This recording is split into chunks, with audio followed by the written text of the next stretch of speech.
continuar el tema que nos quedaba por ver. Ahora les comparto pantalla.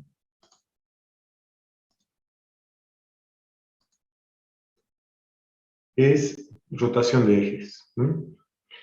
Entonces dijimos que ahora, a diferencia del anterior, ¿no?, del teorema de Steiner, donde trabajamos con ejes paralelos, y uno de ellos, dos ejes paralelos, uno de ellos que es baricéntrico o central.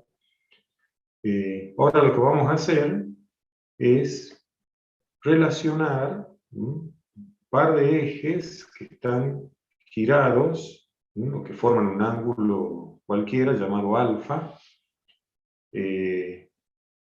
y partimos de conocer, ¿no?, ya sea por tablas, por haberlo resuelto por integración, por figura compuesta, sea como sea, nosotros conocemos ya los momentos de segundo orden respecto a un par de ejes, que en este caso serían los ejes X e Y.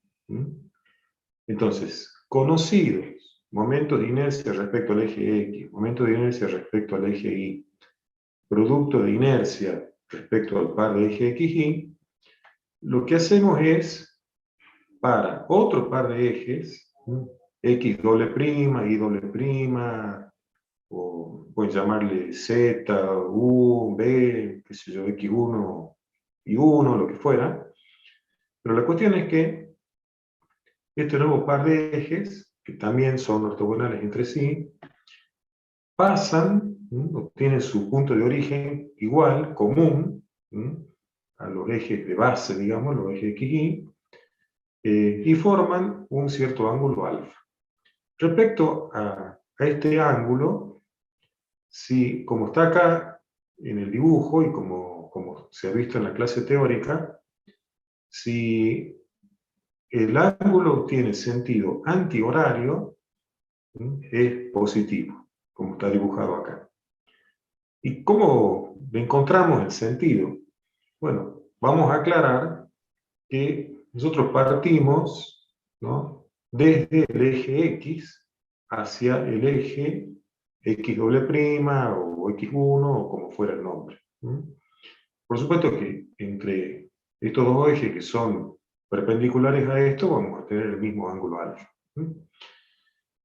Así que bueno, han visto en clase teórica que esto no es más que una transformación de coordenadas, digamos, y estas ecuaciones a las que se llegó en la clase teórica nos permiten calcular ahora los momentos de segundo orden para este nuevo par de ejes muy fácilmente, porque lo único que necesitamos es, repito, desde donde partimos, ¿no?, que es conocer el momento de inercia respecto a X, respecto a Y, producto de inercia, y obviamente, si sabemos cuánto vale el ángulo alfa, sin tener que volver a trabajar ni figuras compuestas, ni integrales, ni nada, con estas ecuaciones simples,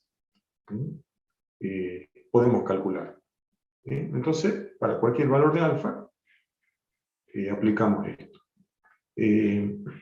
Estas ecuaciones, que resultan con, bueno, coseno cuadrado de alfa, seno cuadrado, seno por coseno, si hacemos estas transformaciones trigonométricas, nos queda expresado de esta manera, es decir, al reemplazar el coseno cuadrado por 1 más coseno de 2 veces el ángulo, dividido 2 y así, y reagrupando, entonces nos queda la ecuación escrita de esta manera.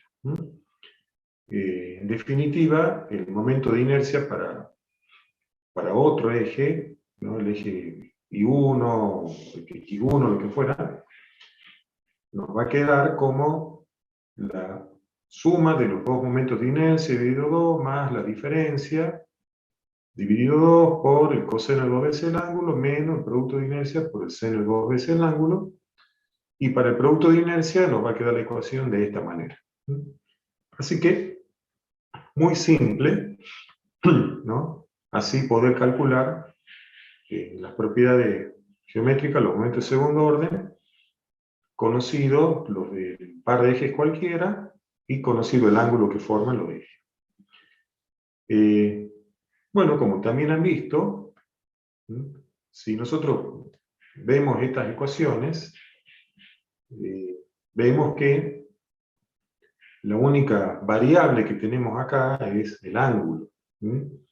Y si el ángulo va variando y el momento de inercia, el producto de inercia va variando también, significa que va a haber perdón, valores para los momentos de inercia axiales máximos y mínimos. ¿Cómo se hace?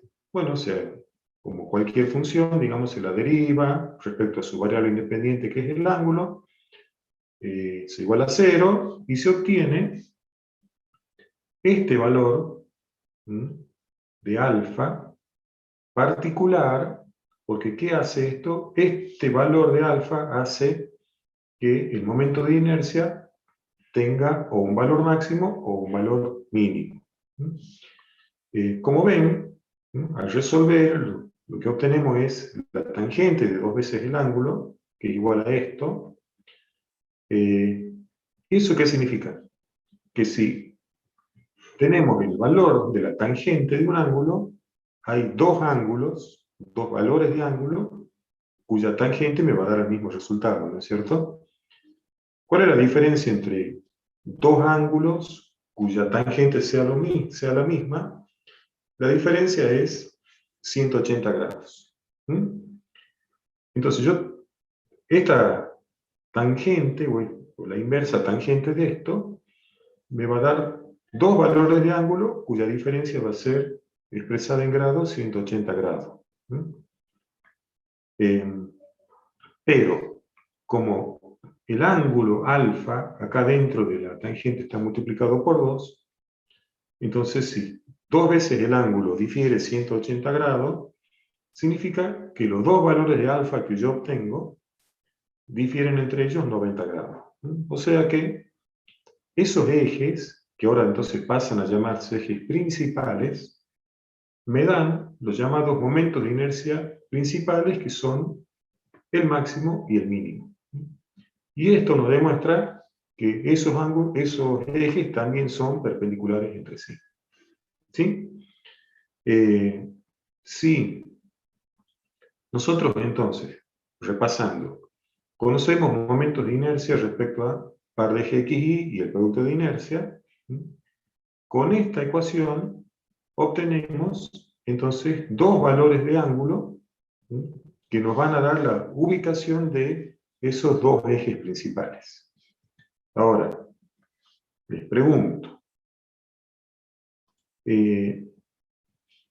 ¿cómo hago, ¿no?, para, teniendo el valor de esos ángulos, poder encontrar el valor de esos momentos de inercia principales? ¿Cómo hago? Repito, yo tengo Reemplazando alfa.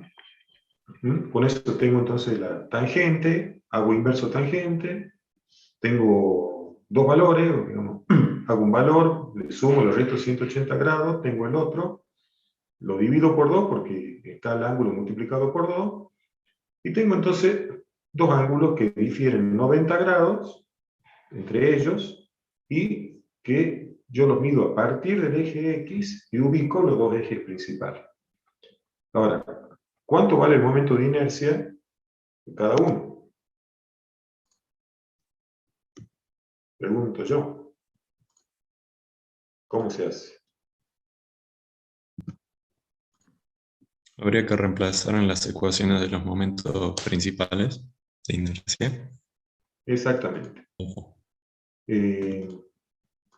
Lo que tenemos que hacer es, esos dos valores de ángulo, venir, bueno, reemplazarlo en estas ecuaciones, expresada de esta primera manera, o expresada de esta manera que tengo acá, con, ¿no?, la salvedad de que yo tengo que utilizar, digamos, la primera. A ver, voy a ir al apunte de la teoría. Esperen un segundo.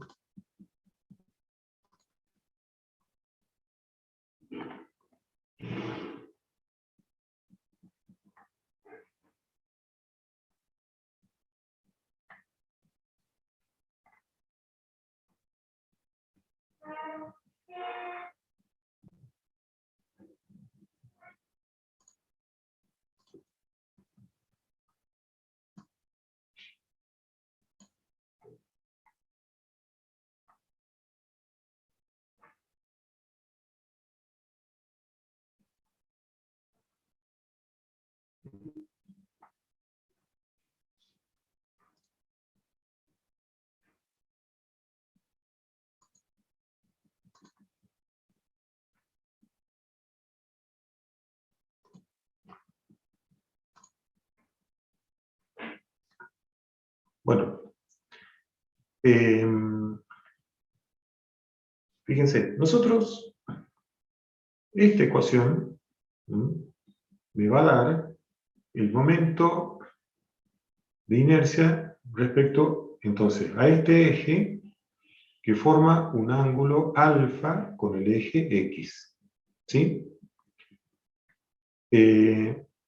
Más abajo, si ustedes ven, después tenemos la del producto de inercia, y más abajo tenemos la que me va a dar el momento de inercia respecto al eje Y doble prima.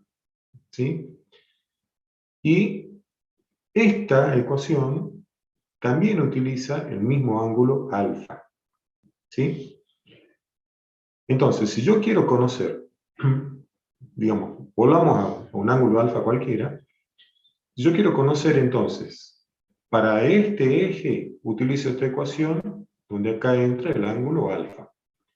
Y si quiero para el eje perpendicular a este, el I doble prima, entonces utilizo la ecuación de abajo con el mismo ángulo alfa. También, ¿qué podría hacer yo?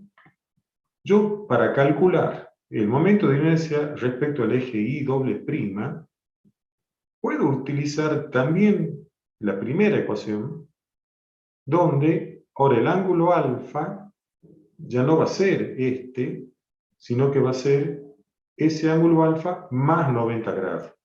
¿Sí? No sé si se entiende. Es decir, entre esta ecuación, a ver, entre esta ecuación y esta otra, yo puedo, en vez de usar dos ecuaciones distintas, puedo usar solamente la primera y poner el ángulo que corresponde. Es decir, ¿qué ángulo forma el eje Y doble prima con el eje X? Y bueno, es alfa más 90. Entonces, si yo acá pongo ese ángulo, ya voy a obtener el mismo resultado que si utilizo la ecuación de abajo, pero con el ángulo alfa. O sea, si yo quiero pasar de esta ecuación a la de abajo, simplemente acá en vez de alfa, pongo alfa más 90 y voy a llegar a esta ecuación que tengo acá. ¿Sí? ¿A qué quiero llegar con todo esto? Que cuando yo tengo los dos valores de alfa que me llevan a los ejes principales, y repito, y que difieren entre sí 90 grados, si utilizo eso, o sea, uso uno y el otro es el anterior más 90 o menos 90, en ese caso yo tengo que usar siempre la primera ecuación, porque siempre estoy midiendo los dos ángulos a partir del eje X. ¿Sí? ¿Se entendió? Entonces, repasando.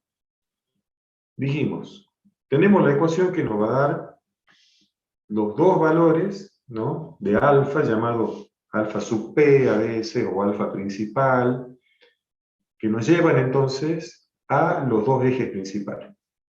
Ya hemos demostrado, simplemente porque tienen la misma, multiplicado por 2, tienen la misma tangente, que son también ejes ortogonales, Y esos dos ángulos entonces que difieren 90 grados, me permiten calcular los momentos de inercia principales, pero, repito, ojo, siempre utilizando la ecuación primera esta, donde yo parto desde el eje X, o sea, mido un ángulo y mido desde el mismo eje 90 grados más. ¿Sí? Si no, si quieren usar la de abajo, entonces ya no hay que sumarle los 90 grados. ¿Está claro? Bueno, ahora, esta es la única manera, ¿no?, en que yo voy a poder saber con cada uno de estos dos ángulos cuál es el valor.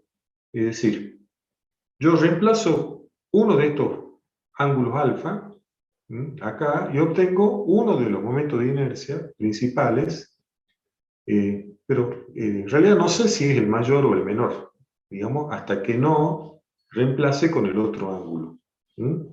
Es decir, no hay otra manera, ¿no? Yo obtengo los dos valores de ángulo y hasta que no meto los dos en esta primera ecuación, no sé a qué ángulo le corresponde el momento de inercia máximo y a cuál el mínimo. ¿Sí? También, ustedes han visto acá tenemos esta otra ecuación. Esta otra ¿qué hace? Me da directamente los valores de los momentos de inercia principales. ¿Sí? ¿De dónde salió esta ecuación? Bueno, en realidad sale de simplemente esos dos valores de alfa principal. Si yo los reemplazo acá ahora en general, ¿no?, porque recién estábamos hablando de encontrar un valor numérico, ¿no?, de los dos ángulos alfa, y con eso encontrar los valores numéricos de los momentos de inercia principales. Si se resuelve esto en forma genérica y trabajando, ¿no?, se llega a esta expresión.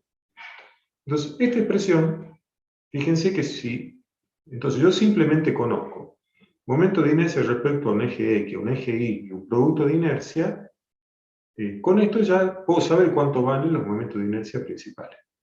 Lo que no me dice nada esta ecuación es dónde están los ejes, ¿no?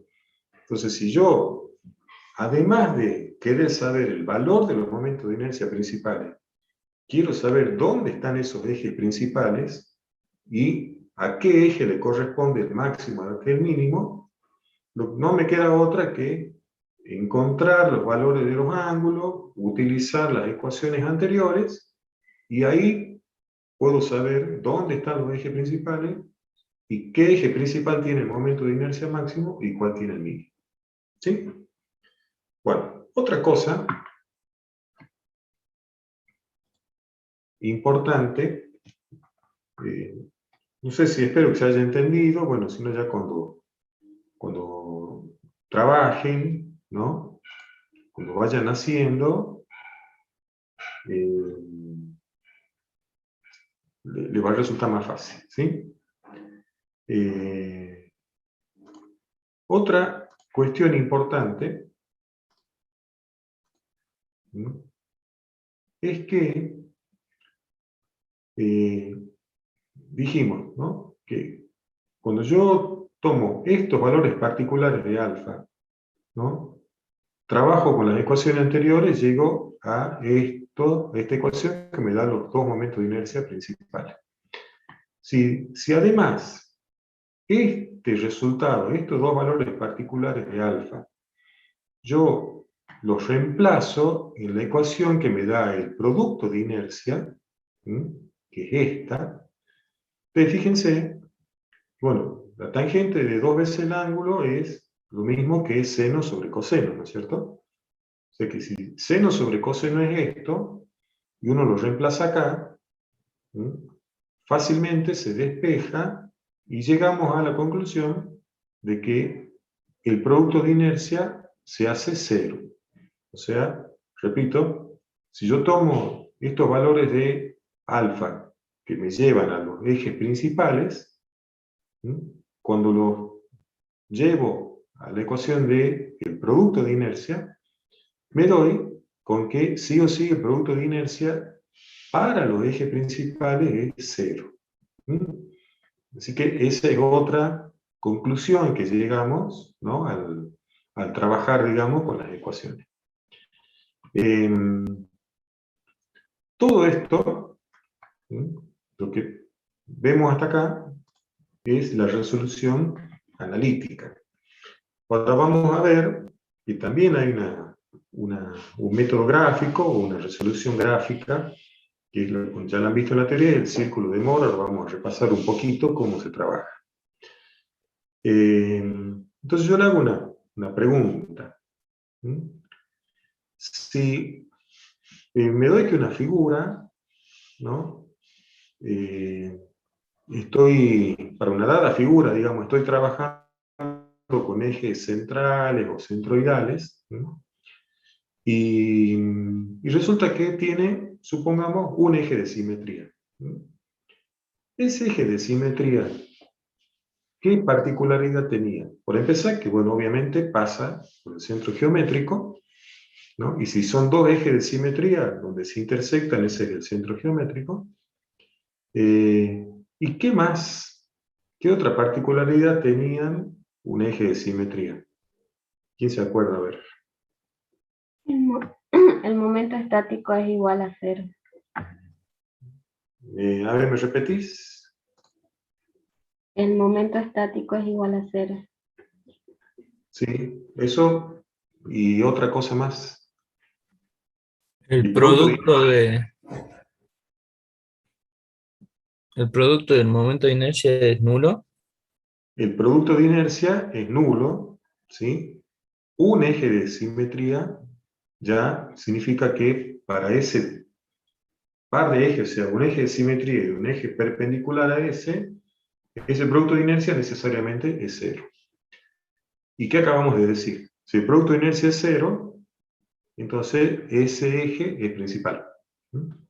Conclusión: si yo tengo un eje de simetría al menos, ya tengo ubicado uno de los ejes principales. ¿Sí? Hablando de ejes que pasen, por supuesto, por el baricentro, ¿no? O centro geométrico. Si un eje de simetría entonces es principal, ahora, cualquier eje perpendicular obligatoriamente también es principal, ¿no? Porque también hemos demostrado que los ejes principales de inercia son ortogonales, son perpendiculares entre sí. ¿Sí? Entonces, repito, si hay dos ejes de simetría, obviamente que son los dos ejes principales. Si hay uno de simetría, cualquier eje perpendicular necesariamente también es un eje principal. ¿Sí? Bueno. Acá me estaban contestando también por el chat que el producto de inercia es cero.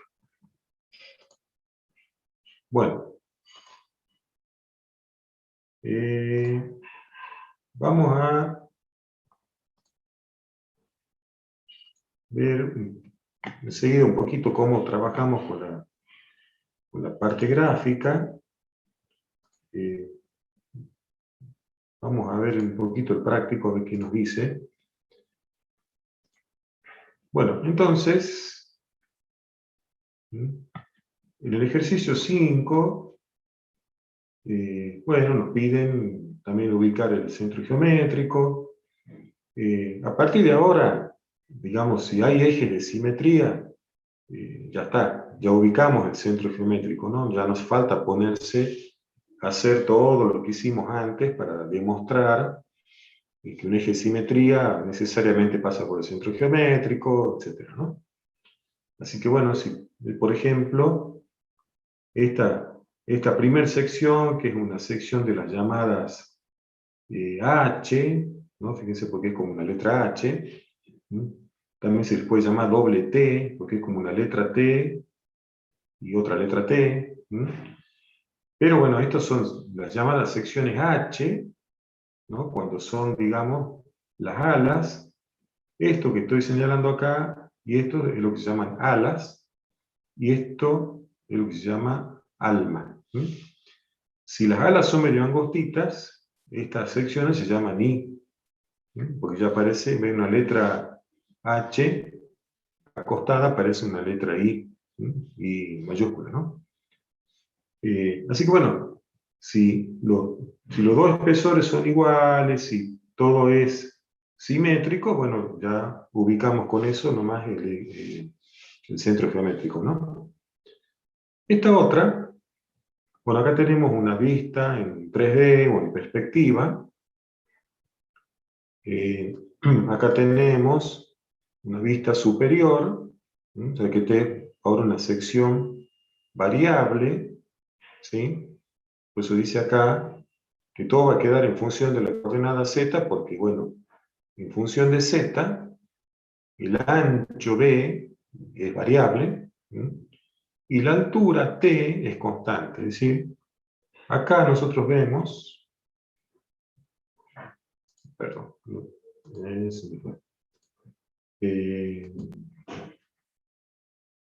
acá nosotros vemos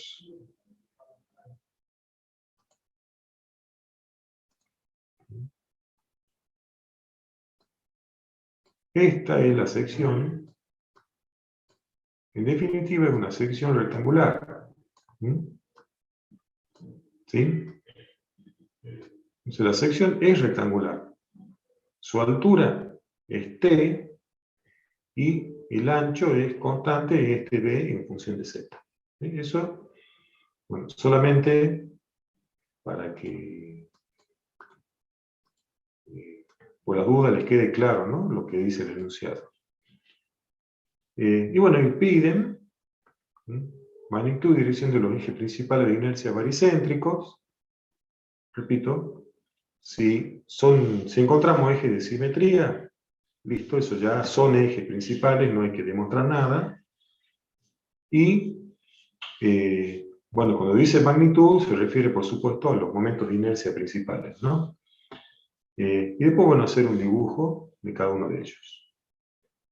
Y bueno, ya en el último ejercicio, fíjense, ya le subí también una tablita de perfiles y tubos, ¿no?, que es del reglamento CIRSO de estructura metálica.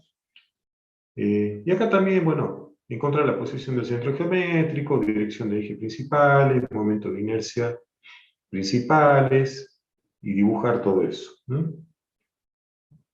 Y acá, este perfil, por ejemplo, este ya dice IPN, ¿qué significa? Un perfil normal I. Este UPN es un perfil normal U, y los nombres son porque este parece una letra U acostada, este parece una I, ¿no? Y este que se llama el IPE, también es un perfil I, pero este es el llamado europeo, que es un poquito distinto. Si ustedes miran, el perfil normal este es como el perfil tradicional, más antiguo, si se quiere, pero hoy en día, por supuesto, se sigue utilizando. Tiene como los bordes, las esquinas redondeadas. El espesor acá en las alas es variable. Bueno, el espesor en el alma es constante. El UPN, fíjense, es prácticamente como uno de estos cortado a la mitad, ¿no? ¿Está bien? Y el perfil europeo tiene ya esta terminación acá recta. Acá también tiene una curva, pero el espesor en las alas ahora es constante. Un perfil más simple, digamos, más liviano, y este también se consigue, y estos son como más modernos, incluso se hacen con otro tipo de acero. Pero bueno, ya cuando vayan a estructura metálica, van a ver todo esto. Así que bueno, en definitiva, acá tienen ahora figuras compuestas. Esto, fíjense, este IPN está como reforzado, ¿no?, con unas chapas acá. Es decir, acá tiene otro rectángulo unido, soldado, seguramente, que ahora tiene 120 milímetros de ancho, 10 milímetros de espesor, y acá abajo también tiene 120 milímetros, pero tiene un espesor de 20. Entonces, bueno, un eje vertical de simetría sí tenemos. Un eje horizontal de simetría no, porque, digamos, esto no es el mismo espesor que esto. Así que bueno, lo trabajan como figuras compuestas. Acá este UPN está unido con un perfil ángulo, dice L, y ahora te dice 2 por 2 por 1/8. Ahora vamos a ver un poquito las tablas. Esto es porque curiosidades que tenemos, digamos, en el país, los perfiles así, tipo ángulo, están denominados o fabricados en medidas hechas en pulgadas. Esto, digamos, un IPN 220, que significa que su altura es 220 milímetros. Y con eso ya todo el resto de las dimensiones ya están justamente normalizadas y lo obtenemos de tabla. Lo mismo, un IPE 180, que significa que su altura es 180 milímetros y todo el resto ya está tabulado. Un UPN 160 tiene de altura 160 milímetros o 16 centímetros. ¿Y esto qué significa? Que cada lado de este ángulo mide 2 pulgadas y el espesor es 1/8 de pulgada. Ahora enseguida vamos a repasar un poquito las tablas, para que se vayan como acostumbrando, y en la tabla van a tener todo. Van a tener los momentos de inercia, áreas, posición del centro geométrico, todo lo que necesiten lo van a sacar de las tablas. ¿Sí?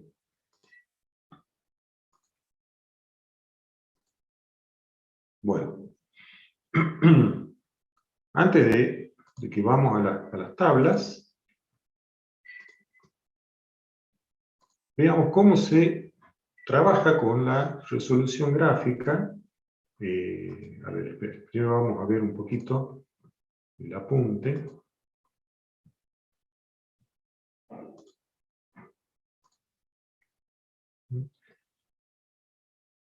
Esto, bueno, como lo vieron en clase teórica, ¿por qué sale esto, el círculo de Mohr, este método gráfico? Bueno, porque en realidad estas ecuaciones son las ecuaciones de un círculo, digamos, ¿no?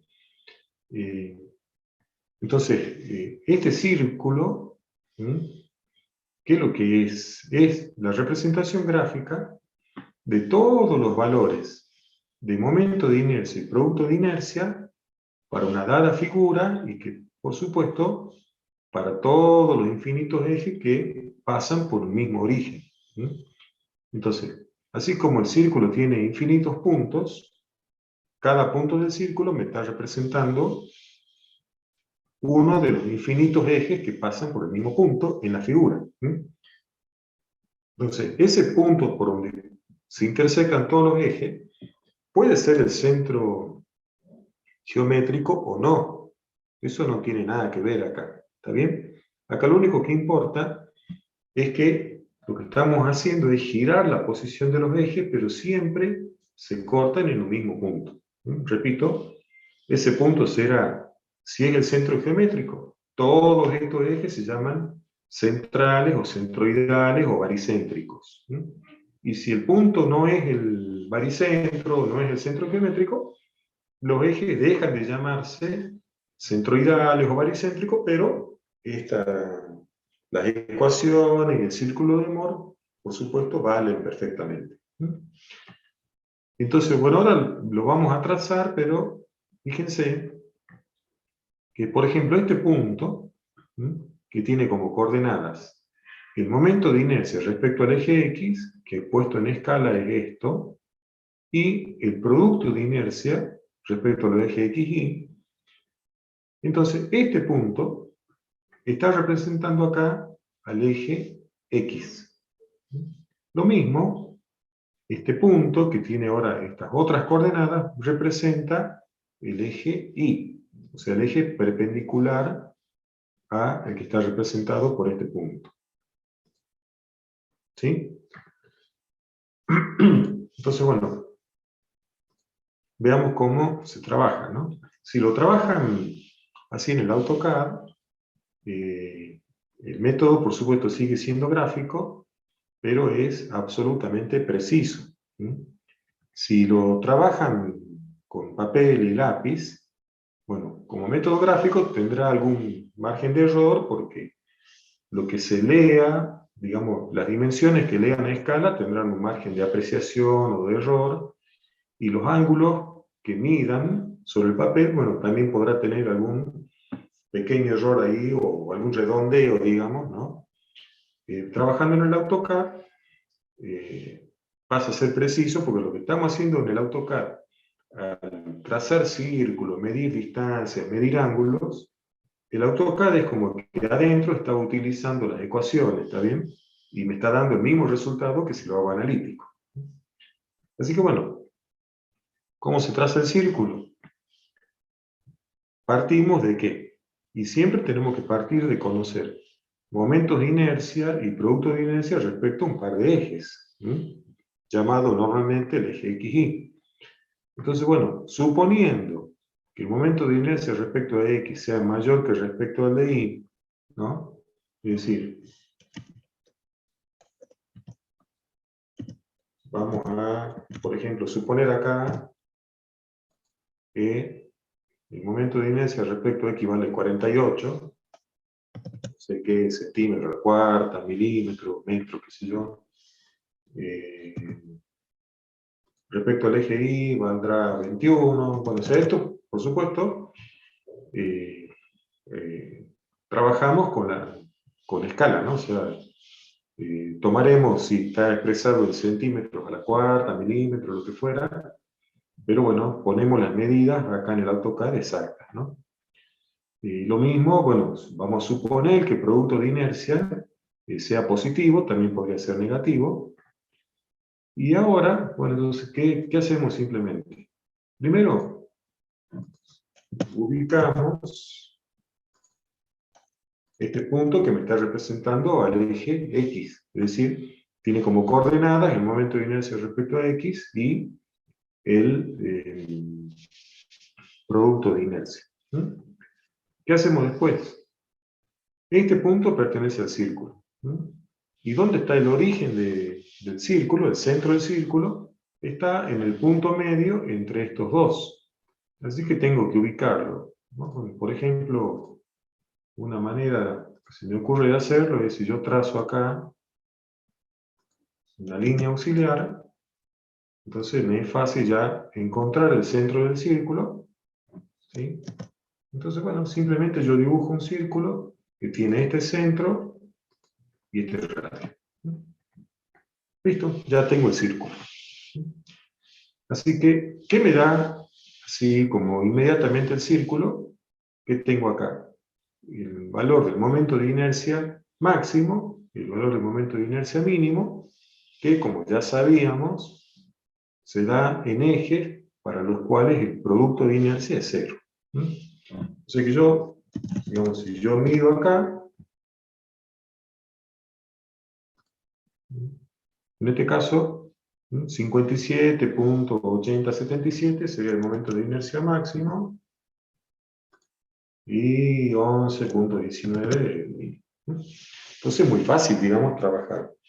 En el práctico, no dice nada, entonces yo les aconsejo que lo hagan de las dos maneras, se hagan analítico, y después si lo hacen así con el AutoCAD, muy rápidamente van a ver, van a llegar al mismo resultado, y después hacen una impresión, una captura de pantalla, y esto estaría bueno que lo pongan también, ¿no? En el práctico, en la resolución.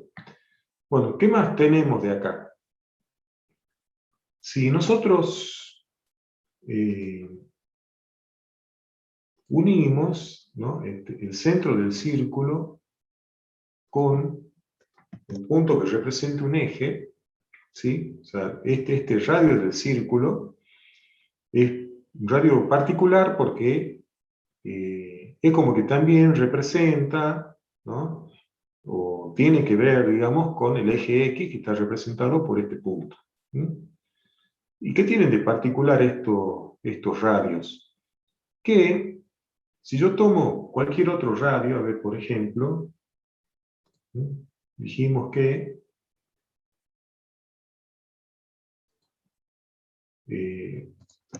este punto, ¿no?, que tiene ahora como coordenada el momento de inercia respecto a y, bueno, acá el producto de inercia ix, que es el negativo del xy, bueno, este punto dijimos me representa al eje y, ¿no?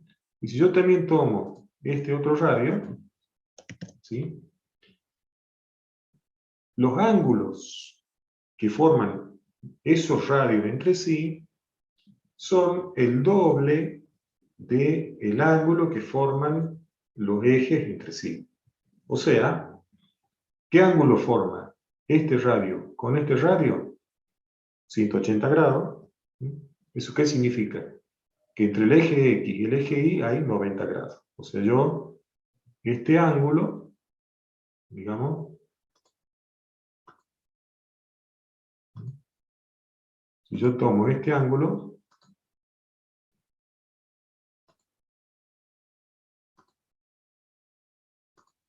bueno, yo mucho no manejo el AutoCAD, ¿no?, como verán, pero bueno, no sé cómo. Pero bueno, está clarísimo, digamos, que como son diametralmente opuestos, el ángulo que hay entre estos dos radios es 180 grados, entonces los puntos que representan ejes están siempre enfrentados, ¿no? Es decir, este representa el eje X y este representa el eje Y. Lo mismo, este punto que representa a un eje principal, cuyo valor de momento de inercia es el máximo, va a estar a 90 grados de este otro eje principal que me da el momento de inercia mínimo, ¿sí? Y así yo también, ¿qué podría obtener? Y bueno, si yo quiero saber dónde está el eje principal, cuyo momento de inercia es el máximo, simplemente mido el ángulo entre este radio, ¿no?, que representa el eje X, y este radio, digamos radio horizontal, que representa a este eje principal. O sea que si yo puedo medir este ángulo, digamos, acá, bueno, me está dando, supongo, un 55, ¿no?, dividido 2, me va a dar el ángulo entre el eje X y el eje principal, 1, podríamos llamarle, o el eje principal para el cual el momento de inercia es máximo, ¿sí?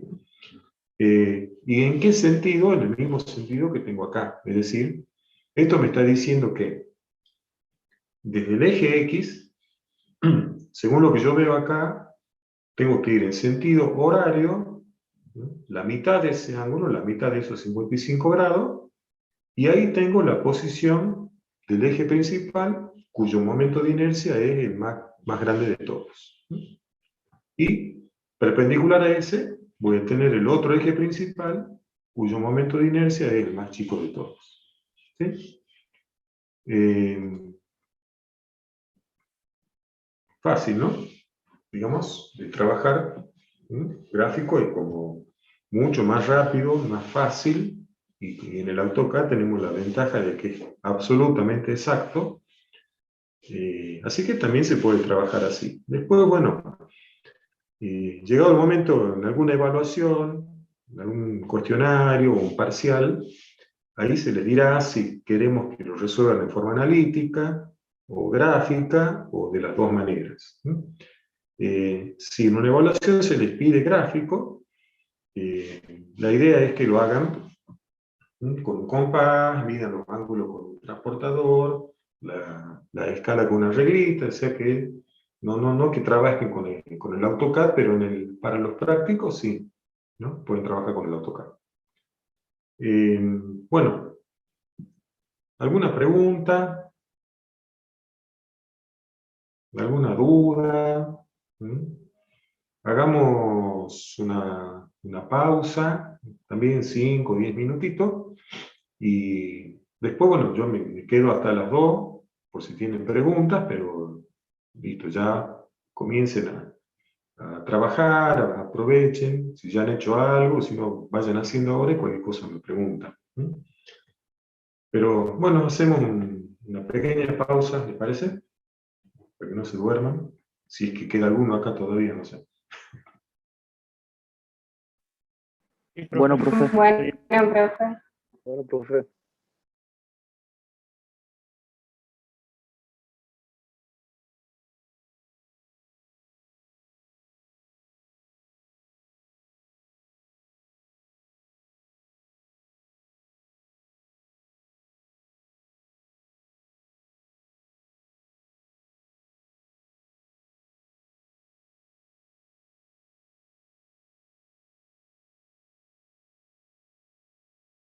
Entonces estas tablas son para aplicar los reglamentos 301, 302, que son de estructuras metálicas. Bueno, fíjense, acá en el índice están, por ejemplo, ¿ve? Los IPN, que ahí tenemos en el práctico. Yo les decía, se les llama I porque parece una letra I, o también se les llama doble T, ¿no? Como son como dos letras T así puestas en espejo. Y bueno, acá el reglamento a todo le llama doble T. Al IPN, el IPE, los W, los H, todo le llama doble T, y después están los perfiles U, donde aquí también van a usar un UPN. Entonces acá está. ¿Dónde van a encontrar los IPN, los IPE, los UPN? El perfil ángulo de alas iguales, así que ahí lo van a encontrar fácilmente. Veamos entonces acá, la primera que encontramos justamente es de los IPN, como yo le decía, con el nombre, por ejemplo, un IPN 200, ya compren donde lo compren, en el país del mundo que lo compren, todos los IPN 200 tienen 200 milímetros de altura, 90 milímetros acá el ancho, acá están los espesores, bueno, acá tienen todos los detalles y todas las dimensiones. Tienen el área, por supuesto que el perfil ¿Qué bobo? tiene doble eje de ¿Para ver? simetría, o sea que el centro geométrico es muy fácil de ubicar. Entonces acá tienen el área, en Después yo te centímetros voy a casar. cuadrados, el peso, momento de No, bueno, inercia ya. respecto de X, momento de inercia No, pelees, respecto no. de Y. No, Bueno, pelees. todos Ahí los hay un datos. bote. Ahí hay un... Ujú. Lo mismo van a encontrar los IPE, y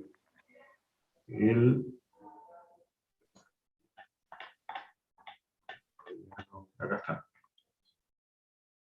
El perfil ángulo, que fíjense, dice, ¿no? La designación comercial es la que está puesta en pulgadas, es decir, en el práctico tenemos 2 pulgadas por 2 pulgadas por 1/8. Y lo mismo tienen traducido a milímetros, tiene 51 milímetros por 51 milímetros, 3,2 milímetros de espesor, y bueno, acá tienen, sí, por más que el nombre está puesto en pulgadas, y se fabrican así, en la tabla, todo lo tienen ya en milímetros, centímetros cuadrados, ¿no? O sea, esto de las pulgadas quedó como el nombre nada más, ¿no? Pero bueno, se fabrican así, es decir, no se fabrica de 50 milímetros, sino de 2 pulgadas, que un poquito más de 50 milímetros. Y el espesor no es 3 milímetros, es 1/8 de pulgada, que es 3,2 milímetros. Pero bueno, ya la tabla esta del CIRSO tiene todo traducido ya a milímetros, ¿no? Y centímetros para que sea más fácil. Bueno, eso es todo. Me quedo, ¿no? Hasta las 2. Algunos si quiere preguntar algo, si quieren irse retirando, no hay ningún problema. Si ya han hecho algo, quieren preguntar, o quieren hacer algo ahora hasta las 2, por ahí les sale alguna duda. Yo me quedo acá, repito, el que quiera, ya se puede ir retirando. Profe, ¿Sí? yo tengo dudas con el punto 5. ¿Podemos verlo? A ver. Veamos el punto 5.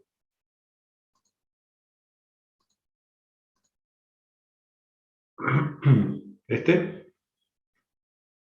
Sí, Sí. la figura 1. Nosotros para ubicar el centro geométrico primero ubicamos unos ejes, que por conveniencia podríamos hacer uno que pase por el medio, que ya sería un eje de simetría. A partir de ahora, es decir, salvo lo que hicimos acá, o si el ejercicio dice, supongamos, ¿no? Encontrar algo por integración, ¿no? O encontrar la posición del centro geométrico en figuras como estas que no tienen ningún eje de simetría. Bueno, uno tiene que utilizar ejes auxiliares para poder ubicar el centro geométrico, ¿no? Pero siempre que tengamos eje de simetría, lo vamos a aprovechar. Es decir, esta figura que es como un doble T, ¿no? Fíjate, con un H, tiene dos ejes de simetría. Entonces el centro geométrico, sabemos que va a estar acá exactamente a la mitad. Ahora, si el espesor este fuera 10 milímetros y este no fuera 10 milímetros, por ejemplo, entonces, bueno, ya tendríamos que ver dónde colocar los ejes auxiliares, ¿no? Pero si hay eje de simetría, en este caso encima hay dos, listo, ya está ubicado el centro geométrico. Entonces no hay que considerar la placa de metal que está abajo. No, porque Solo la sección es esta. Ah, bien. La sección es la H, ¿está bien? Es como yo les decía, el enunciado dice, la estructura de la izquierda se empleará como columna. Entonces, esta va a ser va a recibir una carga vertical, ¿no? Y posiblemente, o seguramente, después va a ser la columna va a ser mucho más larga, sino que aquí está como cortada la columna, ¿sí? Eso es lo que yo le decía, si vos tenés ahí una barra vertical, entonces está cortada, y esa es la sección con la que nosotros trabajamos. ¿Te acuerdas que yo les dije ayer? De trabajar con figuras geométricas, como abstractas, digamos, bueno, en realidad porque después van a hacer cortes de barras, ¿sí? Así que acá justamente te han dibujado un pedazo de la barra, y este corte, esta sección, lo vamos a trabajar como una figura geométrica, ¿sí? Pero es exclusivamente esta letra H. Lo mismo acá. Acá nosotros cortamos en alguna parte, ¿no? Y lo que tenemos es un rectángulo que tiene de altura T y de ancho un valor B variable, ¿no? Pero acá la sección es simplemente un rectángulo. ¿Esa era la duda? Sí, profe. Pero en este caso las figuras a simple vista tienen eje de simetría, entonces es como más fácil identificar el centro geométrico. Claro. En el caso de la primera figura que hayamos tenido que, por ejemplo, que considerar esa placa de abajo, ya el segundo eje no sería de simetría, o sea, el que podríamos considerar horizontal. Entonces ahí ya tendríamos que sí trabajar con las áreas y la ubicación del centro geométrico, ¿no? No, lo que pasa es que, a ver, acá, pues imagínate que esta barra está vertical. Entonces, cortemos donde cortemos, la sección siempre va a ser esta tipo, una letra H. Y así lleguemos acá abajo, la sección sigue siendo la misma. Después, esta placa de metal, lo que va a hacer es transmitir los esfuerzos de la columna a esta base, esta fundación de concreto o de hormigón. Entonces, para nosotros la columna tiene siempre esta forma. Esta placa de abajo no es parte de la columna, ¿entendés? Es lo mismo que acá. Acá tenemos un voladizo, ¿no es cierto? ¿Está bien? Que es lo celeste. Lo que está en color gris, es a dónde está empotrado el voladizo, en la pared, vaya a saber dónde. Y a nosotros nos interesa que esta barra está empotrada acá. Ahora, de qué está hecho el empotramiento, cómo está vinculada, si está atornillada, soldada, pegada, no nos interesa. Nosotros trabajamos desde el apoyo en adelante. ¿Mm? ¿Está bien? Y profe, ahora ¿Quedó sí. más, quedó más claro? Sí.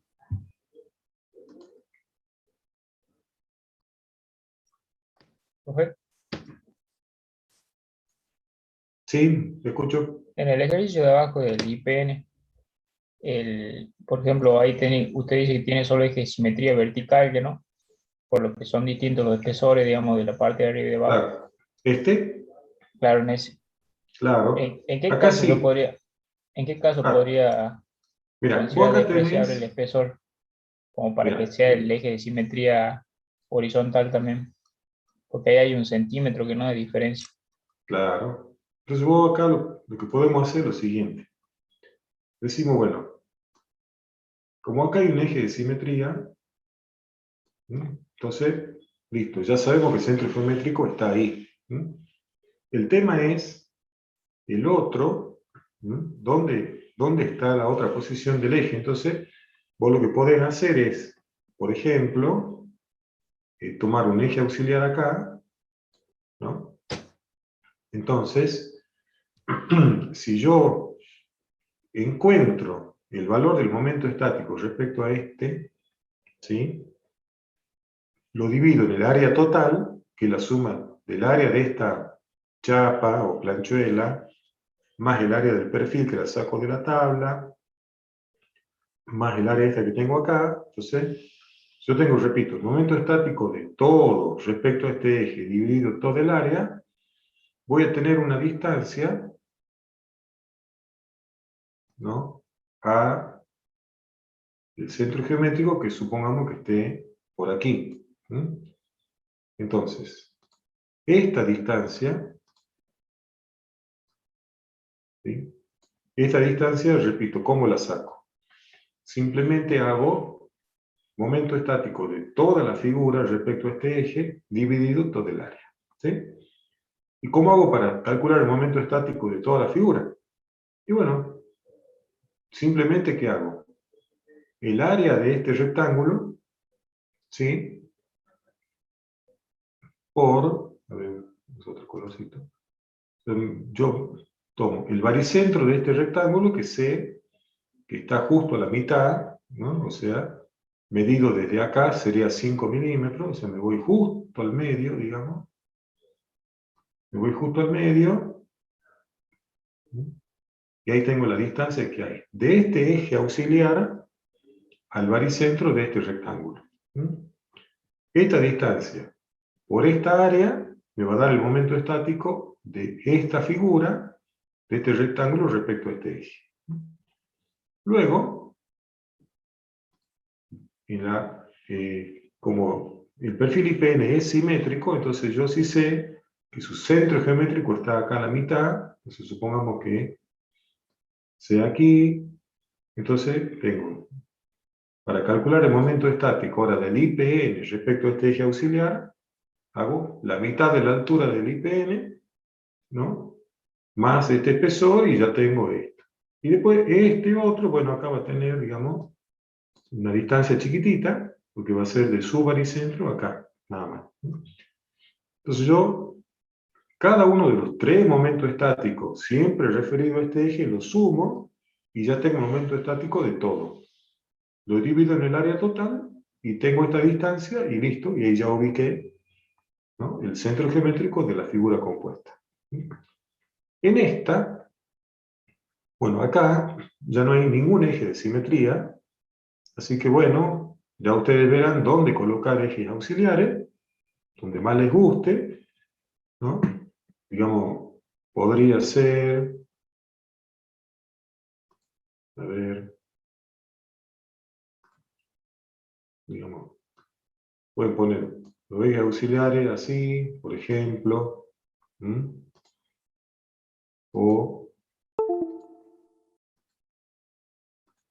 los pueden poner, no sé, uno acá, el otro por acá, por ejemplo, no sé, donde a ustedes más les guste. La cuestión es que cuando vayan a ubicar estén donde estén los ejes,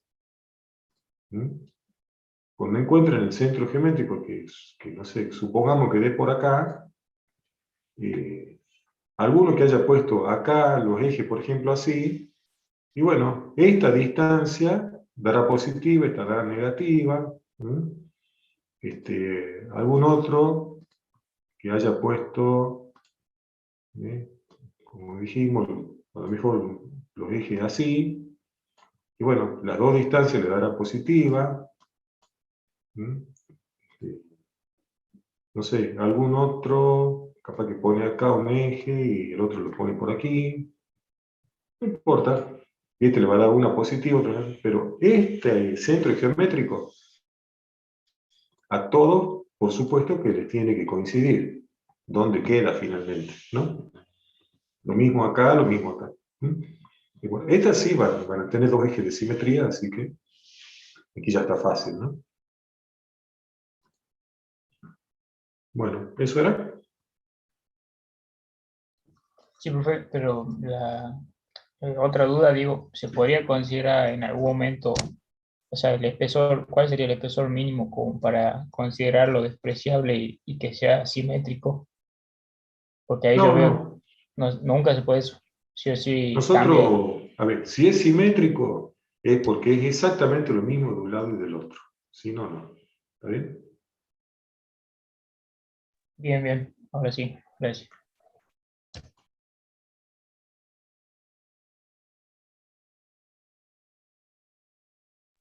Profe, Sí, de sí. acuerdo a la tabla de dimensiones que nos subió, y por ejemplo está 220 y luego tiene todos los otros datos. ¿Qué dato Ujú. correspondería, por ejemplo, a la altura o al ancho o todo eso? Mira, volvamos a esta tabla, ¿no? Sí. Acá Ah, tiene todo indicado qué nombre le han puesto. Entonces, si dice IPN 220, eso dice, ¿no? sí, en el trabajo práctico está el 220. Claro. Entonces, por eso la ventaja de que los perfiles sean, que alguien en algún momento los haya diseñado hace mucho, digamos, y todo el mundo los usa, ¿no? Es que, repito, vos lo compras fabricado en Argentina, no sé, te va a Estados Unidos, donde fuera, vos compras un IPN 220, ¿no? Y tiene todas las dimensiones, el peso, todo exactamente igual.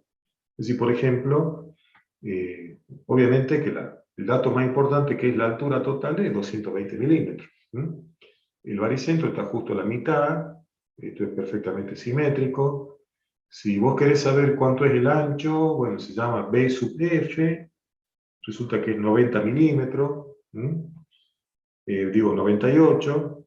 Si fuera un IPN 200, el ancho sería 90 y así, ¿ves? Y acá tenés todo, por ejemplo, el espesor en el alma, que es el TW es vale 8,1 milímetros. Después tiene un montón de datos que no usamos, ¿no? Por ejemplo, el radio de curvatura, la pendiente, eh, estas relaciones. Después acá tenemos, bueno, el momento de inercia, tenemos el radio de giro, ese radio de giro que nosotros le hemos llamado I, también se llama R. Y acá hay otros datos que después algunos por ahí vamos a usar. También te dice qué perforaciones se les puede hacer, a qué distancia, muchísimos datos, ¿no? Que nosotros vamos a usar en definitiva la dimensión, el área y el momento de inercia respecto al eje X o respecto al eje Y, nada más, digamos, ¿no? ¿Quedó más claro? sí, profe, sí.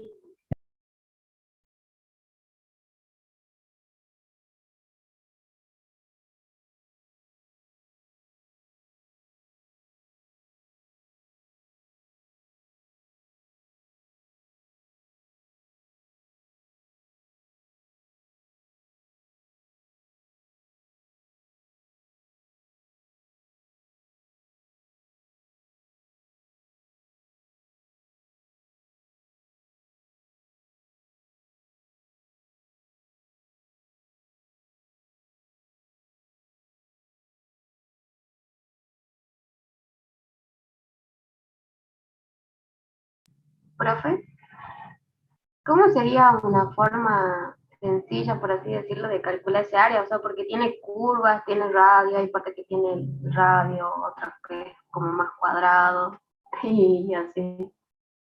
¿De calcular qué? ¿El área? Claro, porque No, vamos a necesitar por calcular el área, algo, ¿no? por algo usamos la tabla que acá tiene el área. Ay, también está ahí. O sea, Y el perfil profe, 220 tiene un área de 39,5 centímetros cuadrados, que bueno, salvo que lo dibujemos exactamente como está acá en el AutoCAD y pidamos el área, si no es complicadísimo, digamos, de medirla, ¿no? claro, Bueno, claro, alguien lo ha hecho en entonces su momento y listo, ya no hay que hacerlo de nuevo, ¿no? no soluciona el problema.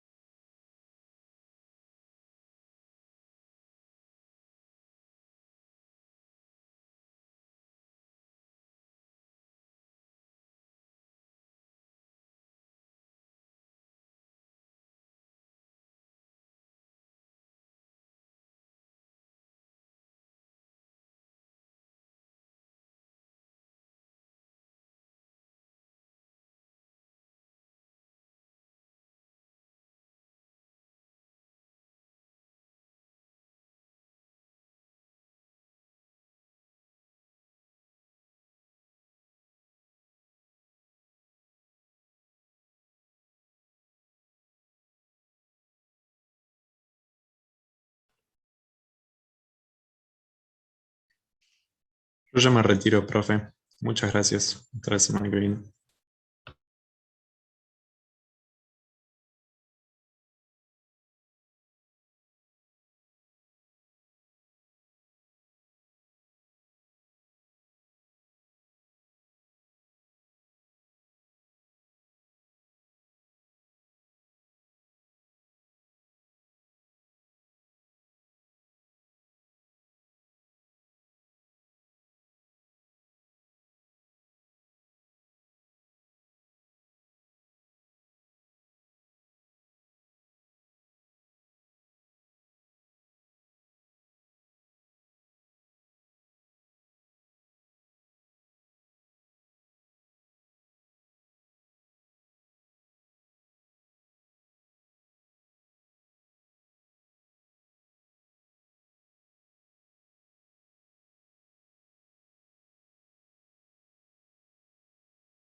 Profe,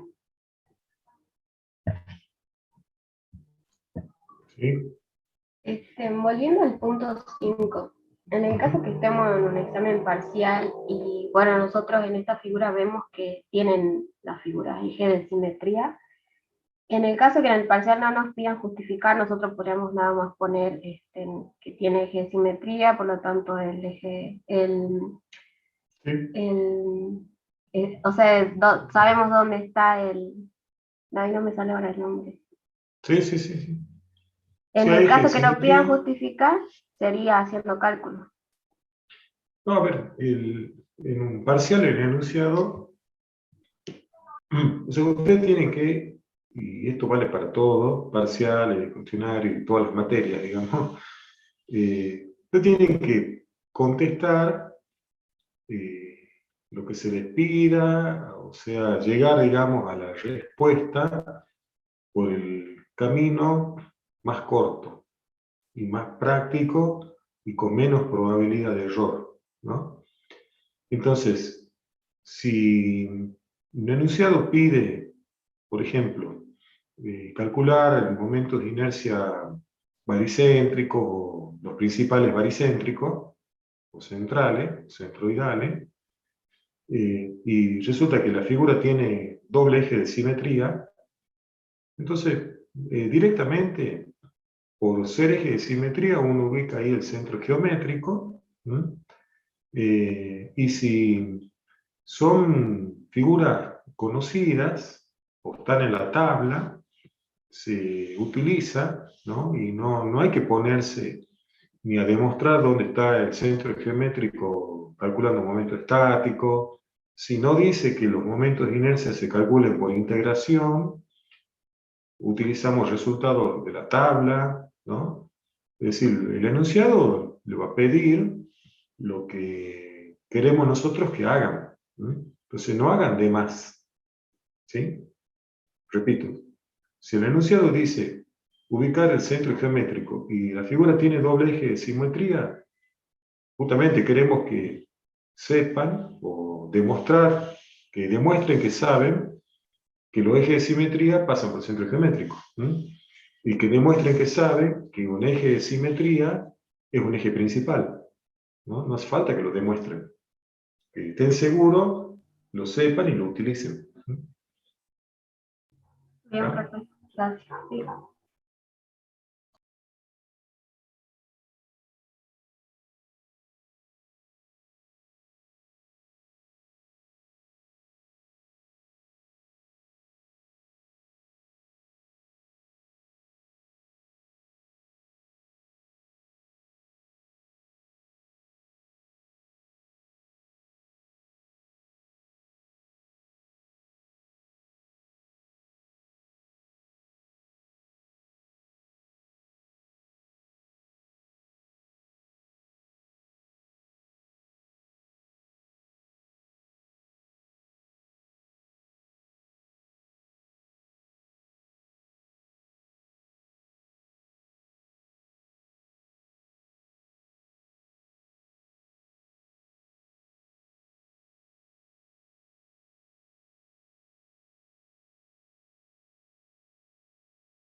Profe, tengo una última duda. Sí. Cuando vimos la rotación de los ejes y vimos esas tres ecuaciones del momento de inercia, donde, por ejemplo, teníamos el momento de inercia de X Ujú. y usábamos alfa. A ver, ¿Acá? ahí, la primera ecuación. Si Sí. usábamos alfa, no iba a dar un momento de inercia, y en I también si usábamos alfa no iba a dar ya sea el mínimo. Ahora si usábamos, por ejemplo, en el momento de inercia de X, en vez de alfa usábamos alfa más 90, no iba a dar el que nos dio en I en el anterior, ¿se entiende? A ver, para, repaso.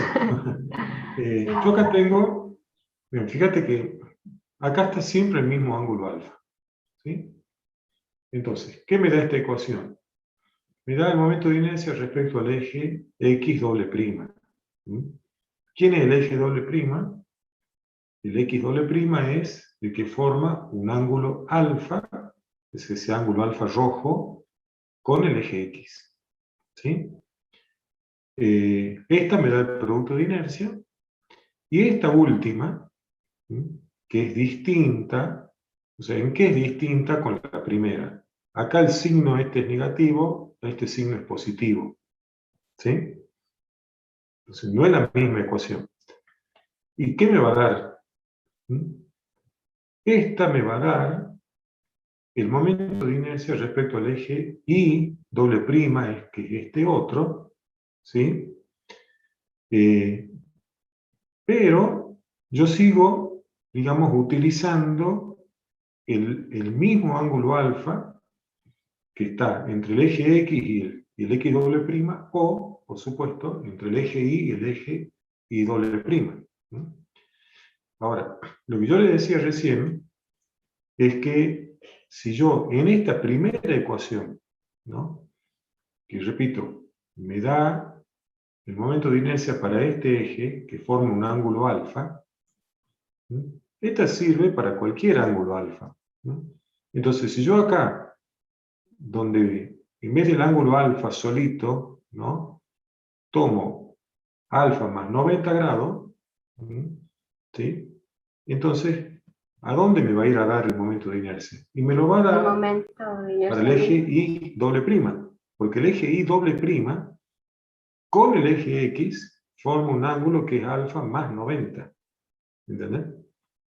Entonces, repasando, si yo utilizo solo esta ecuación, puedo, porque si pongo alfa, voy a este eje. Le sumo 90, me voy a este otro. Siempre partiendo del eje X. Y si no, si uso la de abajo, entonces ya el ángulo no es con el eje X, sino que es con el eje Y. ¿Me entendés? Sí, profe.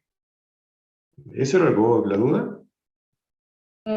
Sí, pero yo quería saber qué pasaba con el producto de inercia. ¿Qué pasaba cuando uso alfa y qué pasa cuando uso alfa más 90? Ah, te va, digamos, el producto de inercia, ¿no? Te va a dar un valor con alfa y te va a dar el mismo valor negativo usando alfa más 90. ¿No? Por eso en el círculo de Moore, viste que es simétrico, ¿no? Es decir, cada valor de producto de inercia para un eje perpendicular, el producto de inercia es el mismo pero negativo. Sí, ¿De ahí acuerdo? tenía la duda de eso si me tenía que dar el mismo, porque bueno, acá Claro. no varía, es siempre No, el no, mismo, solo que me es va a dar eso que va. negativo. Ok, Claro. bueno, profe. En definitiva, digamos, como los que normalmente son importantes son los momentos de inercia principales, y el producto de inercia ahí es cero, digamos, el producto de inercia no tiene en realidad aplicación. Más bien nos sirve para poder ubicar los ejes principales, ¿no? Ya cuando veamos flexión, vamos a ver que las propiedades geométricas que utilizamos son los momentos de inercia principales. Producto de inercia no tiene aplicación después en realidad.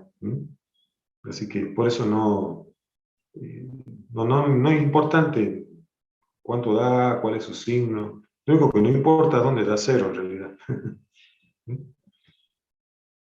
Bueno, profe, gracias. Profe, disculpe.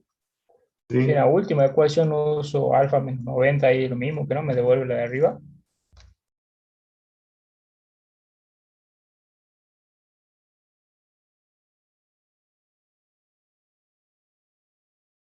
En esa. Si en la de I utilizo alfa menos 90, me genera el mismo resultado que haciendo alfa de arriba, que no.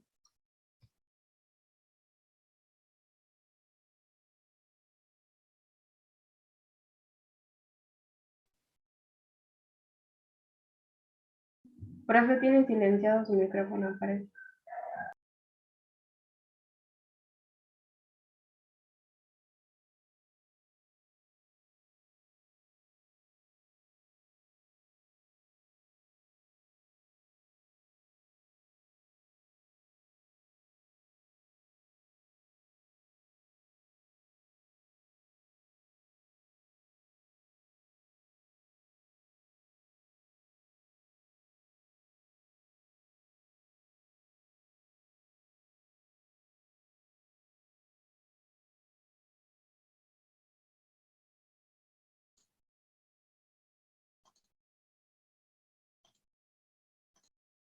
Ahora,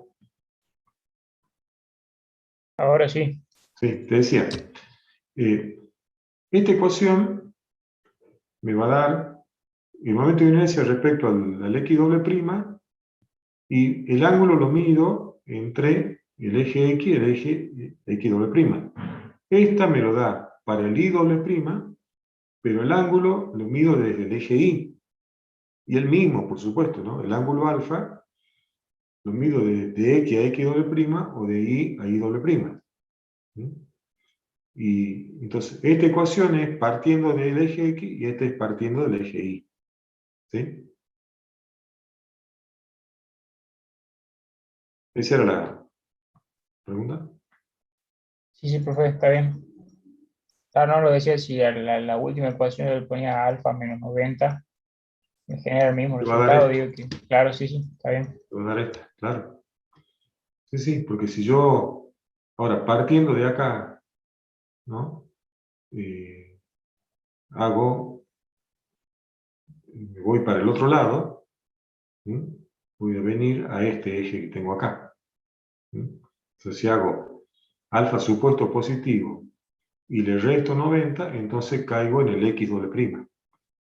¿Sí? Entonces si acá hago alfa menos 90, voy a obtener este momento de inercia. Y lo mismo, si en esta hago alfa más 90, voy a obtener este. ¿No es cierto? Bien, profe, gracias.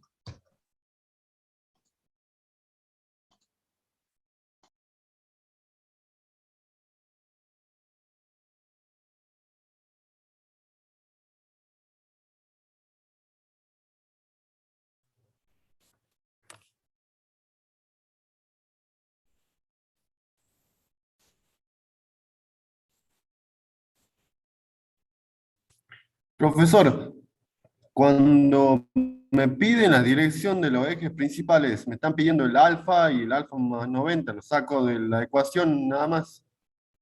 Sí, sí, son por resolver la ecuación y encontrar la tangente, ¿no es cierto? Un valor de una tangente.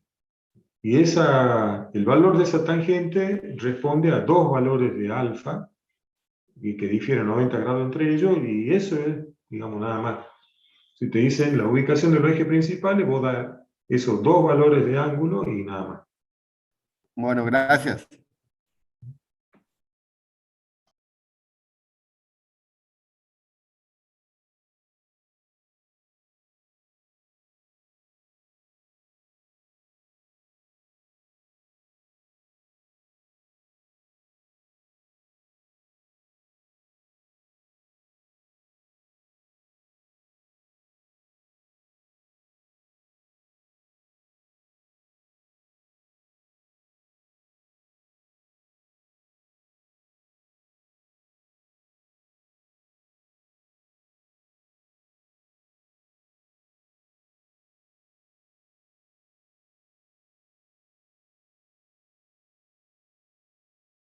Bueno, profe, muchas gracias.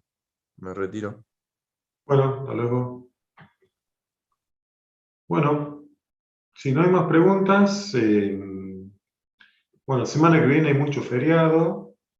Según el cronograma, el jueves va a haber clase teórica con la doctora, ¿no? Para que no podemos pasar a otro práctico si no va a haber teoría. Así que, bueno, será en todo caso hasta el jueves o viernes.